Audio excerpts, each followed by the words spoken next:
Ni nak menyenangkan rakyat kau, nak menyusahkan rakyat ni tuan. Torang saya ngobarkan. Daripada RM3 lebih, naik harga minyak diesel RM4 lebih.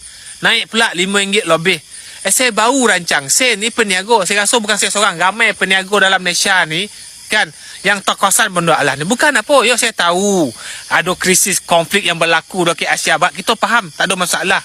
Tapi masalah macam saya yang peniaga baru rancang semalam tuan. Saya ingat lepas ni nak pergi ke pasar ni, 4x4 tu nak parking ke rumah sementara lah. Sebab harga minyak melambung tinggi betul. Saya nak naik kereta mana yang ada pakai RON 95 ni. Tapi ini lagi tuan ngabarkan turun pula liter daripada 300 liter, turun pula 200 liter. Allahu Akbar. Kalau ya betul lah tuan ni nak menjaga rakyat Malaysia, tak adalah sekarang ni togopo-gapa. Kita tahu sekarang ni tengah krisis minyak. Kenapa time masuk sekarang ni, tiba-tiba daripada 300 liter tu nak turun ke 200 liter, buatlah selepeh ni kau. Biar keadaan roda dulu. Tuan semua lain lah. Banyak allowance itu ada, allowance ini ada driver, ada itu, ada ini macam-macam. Ni rakyat ni, kan, dah separuh mampu nak berjimat dan ni tuan. Torang saya ngabar, ya betul.